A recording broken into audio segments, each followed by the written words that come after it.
And with me now, I'm with Tunde Ajayi, General Manager at EPA in Lagos, Nigeria, who's going to give us a brief summary about the African Clean Air Forum 2026. Mr. Ajayi, thank you very much for your time. Firstly, can you brief us about the African Clean Air Forum 2026? So the African Clean Air Forum is that platform where all decision makers, scientists, researchers, and donors, funders come together to discuss clean air in the continent of Africa. So it is really that's one space where everybody comes to discuss how to make the air better, how to prevent pollution in our cities.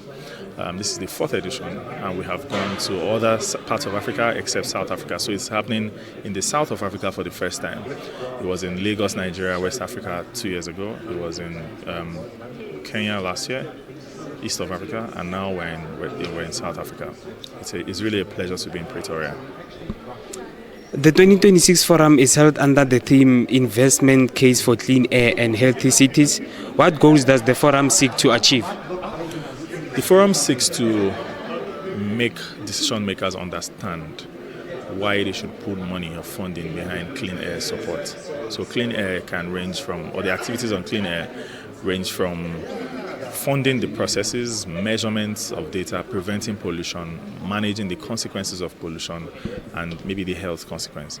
So this year's forum, or this year's edition, specifically seeks to raise awareness about investing in clean air and why it is worth it. Why investing in clean air saves you multiple tons of dollars in health costs or health consequence cost.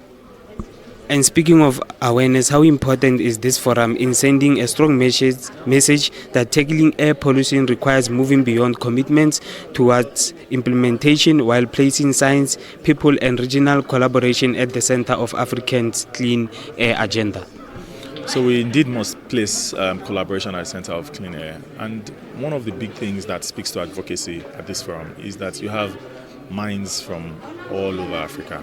So you have representatives from North Africa, from Morocco, Egypt. You have representatives from West Africa, Nigeria, Senegal, Cameroon.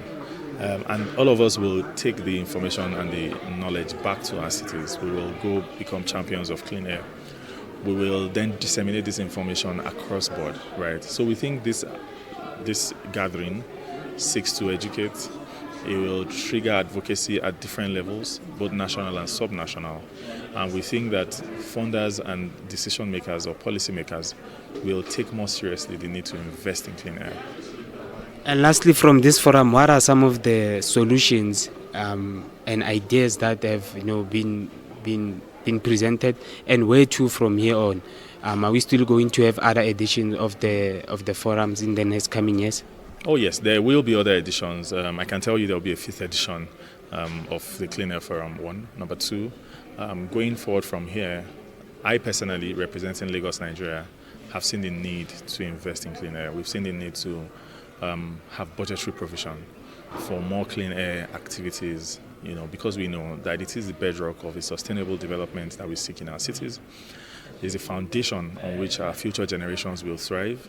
And, a lot of the time it determines the longevity or the quality of life of the citizens. So we know that future forums will elaborate more on the need for clean air and why cities should be more deliberate and active about it.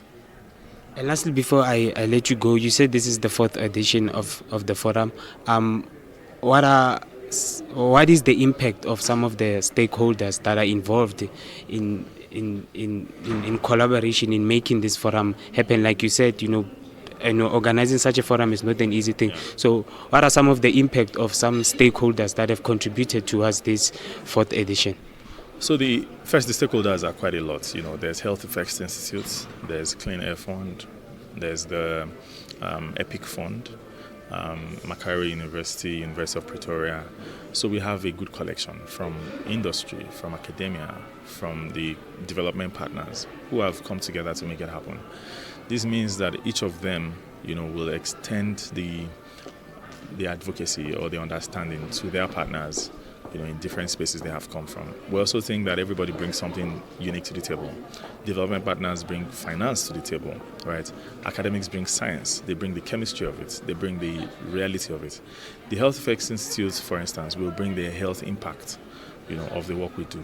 So we think everybody has a role to play, and coming up together to collaborate at a space like this, in a city that particularly is renowned for innovation, is something that we think is profound, and we know that subsequent editions will be bigger. Mr. Ajayi, thank you very much for your time.